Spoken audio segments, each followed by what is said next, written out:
ನಮಸ್ತೆ, ನನ್ನ ಚಾನಲ್ಗೆ ಸ್ವಾಗತ. ಇವತ್ತಿನ ವಿಡಿಯೋದಲ್ಲಿ 76ನೇ ಗಣರಾಜ್ಯೋತ್ಸವದ ಚಿಕ್ಕ ಭಾಷಣ. ಬನ್ನಿ ವಿಡಿಯೋ ಶುರು ಮಾಡೋಣ.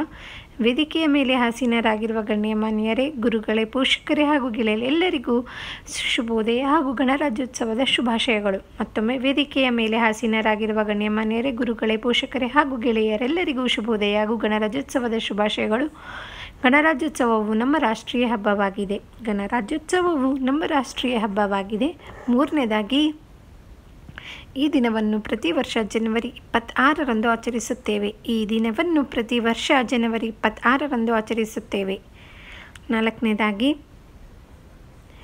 ಇಂದು ನಾವೆಲ್ಲರೂ ಸಂತಸ ಹಾಗೂ ಸಂಭ್ರಮದ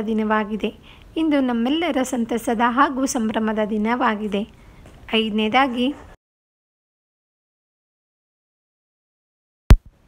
ಏಕೆಂದರೆ ನಮ್ಮ ಸಂವಿಧಾನವು ಜಾರಿಗೆ ಬಂದ ದಿನವಿಂದು. ಆರನೇದಾಗಿ, 1950 ಜನವರಿ 26ರಂದು ಗಣರಾಜ್ಯೋತ್ಸವದ ಆರಂಭದ ದಿನವಾಗಿದೆ.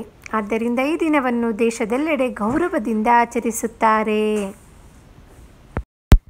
1950 ಜನವರಿ 26ರಂದು ಗಣರಾಜ್ಯೋತ್ಸವದ ಆರಂಭದ ದಿನವಾಗಿದೆ. ಆದ್ದರಿಂದ ಈ ದಿನವನ್ನು ದೇಶದೆಲ್ಲೆಡೆ ಗೌರವದಿಂದ ಆಚರಿಸುತ್ತಾರೆ. ಏಳನೇದಾಗಿ, ಈ ದಿನ ಭಾರತಾದ್ಯಂತ ತ್ರಿವರ್ಣ ಧ್ವಜವನ್ನು ಹಾರಿಸಿ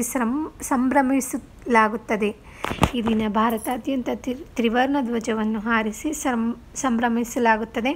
8. ಸಂವಿಧಾನಕ್ಕಾಗಿ ಶ್ರಮಿಸಿದ ಡಾಕ್ಟರ್ BR ಅಂಬೇಡ್ಕರ್ ಸ್ವಾತಂತ್ರ್ಯ ಹೋರಾಟಗಾರರನ್ನು ಸ್ಮರಿಸುವ ಮತ್ತು ಅವರ ಪಟ್ಟಶ್ರಮದ ಬಗ್ಗೆ ತಿಳಿಯುವ ದಿನವಾಗಿದೆ.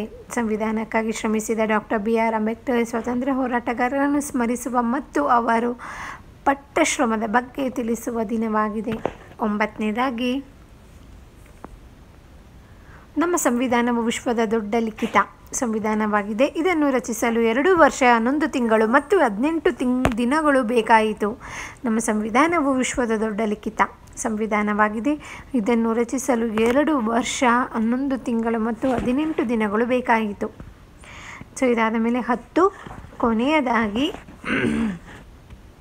ಗಣರಾಜ್ಯೋತ್ಸವ ಭಾರತದ ಪ್ರತಿಯೊಬ್ಬರಲ್ಲಿ ಏಕತೆಯ ಬೆಳೆಸುವ ಮತ್ತು ರಾಷ್ಟ್ರೀಯತೆಯ ಭಾವನೆಯನ್ನು ಬೆಳೆಸುತ್ತದೆ ಎಂದು ತಿಳಿಸುತ್ತಾ ನನ್ನ ಈ ಭಾಷಣವನ್ನು ಮುಗಿಸುತ್ತೇನೆ. ಜೈ ಹಿಂದ್, ಜೈ ಭಾರತ ಮಾತೆ. ಮತ್ತೊಮ್ಮೆ, ಗಣರಾಜ್ಯೋತ್ಸವ ಭಾರತದ ಪ್ರತಿಯೊಬ್ಬರಲ್ಲಿ ಏಕತೆಯ ಬೆಳೆಸುವ ಮತ್ತು ರಾಷ್ಟ್ರೀಯತೆಯ ಭಾವನೆಯನ್ನು ಬೆಳೆಸುತ್ತದೆ ಎಂದು ತಿಳಿಸುತ್ತಾ ನನ್ನ ಈ ಭಾಷಣವನ್ನು ಮುಗಿಸುತ್ತೇನೆ. ಜೈ ಹಿಂದ್, ಜೈ ಭಾರತ ಮಾತೆ. ಧನ್ಯವಾದಗಳು. ನಿಮಗೆ ನನ್ನ ವಿಡಿಯೋ ಇಷ್ಟ ಆಯಿತು ಅನ್ಕೋತೀನಿ. ಇಷ್ಟ ಆದರೆ ಪ್ಲೀಸ್ ಲೈಕ್ ಮಾಡಿ, ಫ್ರೆಂಡ್ಸ್ ಎಲ್ಲರಿಗೂ ಶೇರ್ ಮಾಡಿ. ಹಾಗೆ ಯಾರೆಲ್ಲ ನನ್ನ ಚಾನಲ್ನ ಸಬ್ಸ್ಕ್ರೈಬ್ ಮಾಡ್ಕೊಳ್ಳದೆ ಹಾಗೆ ನೋಡ್ತಿದ್ದೀರಾ, ಪ್ಲೀಸ್ ಸಬ್ಸ್ಕ್ರೈಬ್ ಮಾಡ್ಕೊಂಡು ನೋಡಿ. ಮತ್ತು ಮುಂದಿನ ವಿಡಿಯೋದಲ್ಲಿ ಖಂಡಿತವಾಗಿ ಸಿಗೋಣ. ಅಲ್ಲಿವರೆಗೂ ಗಣರಾಜ್ಯೋತ್ಸವದ ಹಬ್ಬದ ಆರ್ಥಿಕ ಶುಭಾಶಯಗಳು. ಜೈ ಹಿಂದ್, ಜೈ ಕರ್ನಾಟಕ ಮಾತೆ.